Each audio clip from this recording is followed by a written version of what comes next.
ಮುಂದೆ ಗುರು ಇರಬೇಕು, ಹಿಂದೆ ಗುರು ಇರಬೇಕು ಅಂತಾರೆ. ಹಾಗೆಯೇ ಪ್ರತಿಯೊಬ್ಬರ ಬಾಳ್ನಲ್ಲೂ ಕೂಡ ಯಾವುದೋ ಒಂದು ರೂಪದಲ್ಲಿ ಗುರುಗಳು ಇರ್ತಾರೆ. ಅವರ ನೀಡುವಂತಹ ಮಾರ್ಗದರ್ಶನವನ್ನ ಪಾಲಿಸುತ್ತಾ ಅಂದುಕೊಂಡಿದ್ದನ್ನ ಸಾಧಿಸ್ತಾ ಇರ್ತಾರೆ. ಹಾಗೆ ನಿಯೋಜಿತ ಡಿಕೆ ಶಿವಕುಮಾರ್ ಅಂದುಕೊಂಡಿದ್ದನ್ನ ಸಾಧಿಸೋದಕ್ಕೆ ಆ ಮಾರ್ಗದರ್ಶಿಗಳು ಕಾರಣ.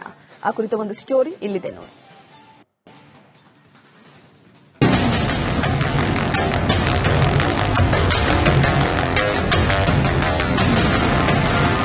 ಈ ದೃಶ್ಯವನ್ನು ನೋಡಿದರೆ ಸಾಕು, ನಿಮಗೆ ಎಲ್ಲವೂ ಕೂಡ ಅರ್ಥವಾಗಿ ಬಿಡುತ್ತೆ. ಇವರು ಯಾರು ಅನ್ನೋದು ಎಲ್ಲರಿಗೂ ಗೊತ್ತಿದೆ. ಆದರೂ ಒಮ್ಮೆ ಇವರ ಬಗ್ಗೆ ಹೇಳ್ತೀವಿ ಕೇಳಿ. ಇವರು ಕಲ್ಪತರುನಾಡು ತುಮಕೂರು ಜಿಲ್ಲೆ ತಿಪಟೂರು ತಾಲೂಕು ಕೇಂದ್ರದಿಂದ 15 ಕಿಲೋಮೀಟರ್ ದೂರದಲ್ಲಿರುವಂತಹ ನೊಣವಿನಕೆರೆ ಗ್ರಾಮದಲ್ಲಿರುವ ಕಾಡಸಿದ್ದೇಶ್ವರ ಪೂಜಿಸಲ್ಪಡುವಂತಹ ಗಂಗಾಧರ ಅಜ್ಜಯ್ಯ ಅಂತ. ಇವರ ಬಳಿ ಭಾರದ ರಾಜಕಾರಣಿಗಳಿಲ್ಲ. ಅದಕ್ಕೂ ನೂತನ ಸಿಎಂ ಡಿಕೆ ಶಿವಕುಮಾರ್ ಅಜ್ಜಯ್ಯನ ಆಶೀರ್ವಾದ ಇಲ್ಲದೆ ಯಾವ ಕೆಲಸವನ್ನು ಕೂಡ ಮಾಡೋದಿಲ್ಲ.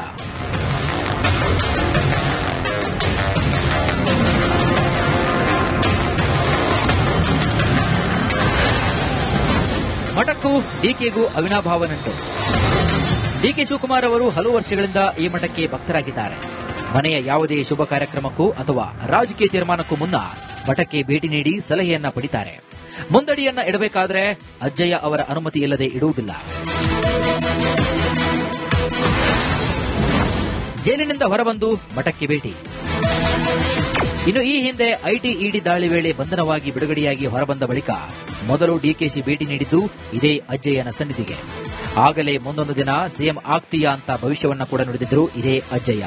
ಅಲ್ಲದೆ ಕಳೆದ ಒಂದು ವಾರದಿಂದ ಯಾರ ಬಳಿಯೂ ಕೂಡ ಹೆಚ್ಚು ಮಾತನಾಡದಂತೆ ಅಜ್ಜಯ್ಯ ಸಲಹೆ ನೀಡಿದ್ರು. ಅದನ್ನ ಕಟ್ಟುನಿಟ್ಟಾಗಿ ಡಿಕೆ ಶಿವಕುಮಾರ್ ಪಾಲಿಸಿದ್ರು ಕೂಡ. ಮಾತನಾಡಿದರೆ ಮುತ್ತು ಹೊಡೆಯುತ್ತೆ ಹೀಗಂತ ಸಲಹೆ ನೀಡಿದ್ರು.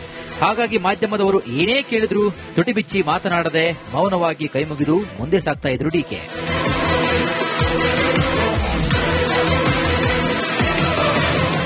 ಅದೇ ರೀತಿಯಾಗಿ ಡಿಕೆಶಿ ಸಿಎಂ ಆಗುವ ಮುಂಚೆ ಹೈಕಮಾಂಡ್ನಿಂದ ಬುಲಾವ್ ಬಂದಾಗ ಡೆಲ್ಲಿಗೆ ಹೋಗುವ ಮುಂಚೆ ಬೆಂಗಳೂರಿನ ನಾಗರಬಾವಿಯಲ್ಲಿರುವಂತಹ ಅಜ್ಜಯ್ಯನ ಮಠಕ್ಕೆ ಭೇಟಿ ನೀಡಿದರು.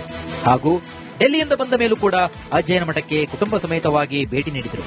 ಹಾಗಾಗಿ ರಾಜಕಾರಣದ ಪ್ರತಿ ಘಟ್ಟದಲ್ಲೂ ಕೂಡ ಡಿಕೆಶಿ ಅವರ ಹಿಂದೆ ಅಜ್ಜಯ್ಯನ ಬಲವಾದ ಆಶೀರ್ವಾದ ಇರೋದ್ರಿಂದ ಡಿಕೆಶಿ ಸಿಎಂ ಆಗಿ ಪ್ರಮಾಣವಚನ ಸ್ವೀಕರಿಸುವಾಗ ಅಜ್ಜಯ್ಯನ ಹೆಸರನ್ನ ಸ್ಮರಿಸಬಹುದು ಅಂತ ಹೇಳಲಾಗ್ತಾ ಇದೆ.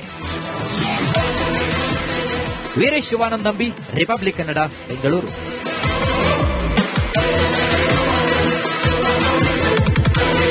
ಮುಂದೆ ಗುರು ಇರಬೇಕು, ಹಿಂದೆ ಗುರು ಇರಬೇಕು ಅಂತಾರೆ. ಹಾಗೆಯೇ ಪ್ರತಿಯೊಬ್ಬರ ಬಾಳ್ನಲ್ಲೂ ಕೂಡ ಯಾವುದೋ ಒಂದು ರೂಪದಲ್ಲಿ ಗುರುಗಳು ಇರ್ತಾರೆ. ಅವರ ನೀಡುವಂತಹ ಮಾರ್ಗದರ್ಶನವನ್ನ ಪಾಲಿಸುತ್ತಾ ಅಂದುಕೊಂಡಿದ್ದನ್ನ ಸಾಧಿಸ್ತಾ ಇರ್ತಾರೆ. ಹಾಗೆ ನಿಯೋಜಿತ ಡಿಕೆ ಶಿವಕುಮಾರ್ ಅಂದುಕೊಂಡಿದ್ದನ್ನ ಸಾಧಿಸೋದಕ್ಕೆ ಆ ಮಾರ್ಗದರ್ಶಿಗಳು ಕಾರಣ. ಆ ಕುರಿತ ಒಂದು ಸ್ಟೋರಿ ಇಲ್ಲಿದೆ ನೋಡಿ.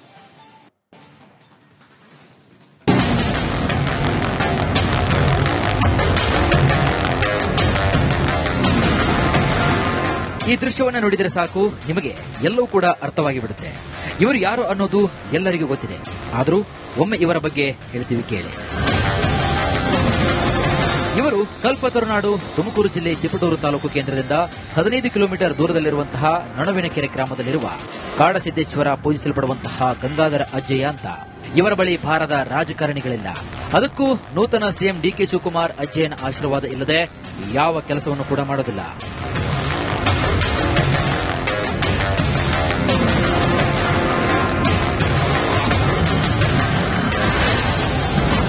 ಮಠಕ್ಕೂ ಡಿಕೆಗೂ ಅವಿನಾಭಾವ ನಂಟು. ಡಿಕೆ ಶಿವಕುಮಾರ್ ಅವರು ಹಲವು ವರ್ಷಗಳಿಂದ ಈ ಮಠಕ್ಕೆ ಭಕ್ತರಾಗಿದ್ದಾರೆ. ಮನೆಯ ಯಾವುದೇ ಶುಭ ಕಾರ್ಯಕ್ರಮಕ್ಕೂ ಅಥವಾ ರಾಜಕೀಯ ತೀರ್ಮಾನಕ್ಕೂ ಮುನ್ನ ಮಠಕ್ಕೆ ಭೇಟಿ ನೀಡಿ ಸಲಹೆಯನ್ನ ಪಡಿತಾರೆ. ಮುಂದಡಿಯನ್ನ ಇಡಬೇಕಾದ್ರೆ ಅಜ್ಜಯ್ಯ ಅವರ ಅನುಮತಿ ಇಲ್ಲದೆ ಇಡುವುದಿಲ್ಲ. ಜೈಲಿನಿಂದ ಹೊರಬಂದು ಮಠಕ್ಕೆ ಭೇಟಿ. ಇನ್ನು ಈ ಹಿಂದೆ ಐಟಿ ಇಡಿ ದಾಳಿ ವೇಳೆ ಬಂಧನವಾಗಿ ಬಿಡುಗಡೆಯಾಗಿ ಹೊರಬಂದ ಬಳಿಕ ಮೊದಲು ಡಿಕೆಶಿ ಭೇಟಿ ನೀಡಿದ್ದು ಇದೇ ಅಜ್ಜಯ್ಯನ ಸನ್ನಿಧಿಗೆ. ಆಗಲೇ ಮುಂದೊಂದು ದಿನ ಸಿಎಂ ಆಗ್ತೀಯಾ ಅಂತ ಭವಿಷ್ಯವನ್ನ ಕೂಡ ನುಡಿದಿದ್ರು ಇದೇ ಅಜ್ಜಯ್ಯ. ಅಲ್ಲದೆ ಕಳೆದ ಒಂದು ವಾರದಿಂದ ಯಾರ ಬಳಿಯೂ ಕೂಡ ಹೆಚ್ಚು ಮಾತನಾಡದಂತೆ ಅಜ್ಜಯ್ಯ ಸಲಹೆ ನೀಡಿದ್ರು. ಅದನ್ನ ಕಟ್ಟುನಿಟ್ಟಾಗಿ ಡಿಕೆ ಶಿವಕುಮಾರ್ ಪಾಲಿಸಿದ್ರು ಕೂಡ.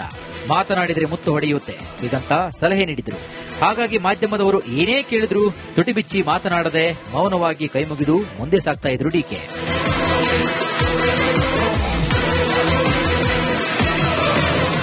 ಅದೇ ರೀತಿಯಾಗಿ ಡಿಕೆಶಿ ಸಿಎಂ ಆಗುವ ಮುಂಚೆ ಹೈಕಮಾಂಡ್ನಿಂದ ಬುಲಾವ್ ಬಂದಾಗ ಡೆಲ್ಲಿಗೆ ಹೋಗುವ ಮುಂಚೆ ಬೆಂಗಳೂರಿನ ನಾಗರಬಾವಿಯಲ್ಲಿರುವಂತಹ ಅಜ್ಜಯ್ಯನ ಮಠಕ್ಕೆ ಭೇಟಿ ನೀಡಿದರು. ಹಾಗೂ ಡೆಲ್ಲಿಯಿಂದ ಬಂದ ಮೇಲೂ ಕೂಡ ಅಜ್ಜಯ್ಯನ ಮಠಕ್ಕೆ ಕುಟುಂಬ ಸಮೇತವಾಗಿ ಭೇಟಿ ನೀಡಿದರು. ಹಾಗಾಗಿ ರಾಜಕಾರಣದ ಪ್ರತಿ ಘಟ್ಟದಲ್ಲೂ ಕೂಡ ಡಿಕೆಶಿ ಅವರ ಹಿಂದೆ ಅಜ್ಜಯ್ಯನ ಬಲವಾದ ಆಶೀರ್ವಾದ ಇರೋದ್ರಿಂದ ಡಿಕೆಶಿ ಸಿಎಂ ಆಗಿ ಪ್ರಮಾಣವಚನ ಸ್ವೀಕರಿಸುವಾಗ ಅಜ್ಜಯ್ಯನ ಹೆಸರನ್ನ ಸ್ಮರಿಸಬಹುದು ಅಂತ ಹೇಳಲಾಗ್ತಾ ಇದೆ. ವೀರೇಶ್ ಶಿವಾನಂದ್ ಅಂಬಿ, ರಿಪಬ್ಲಿಕ್ ಕನ್ನಡ, ಬೆಂಗಳೂರು.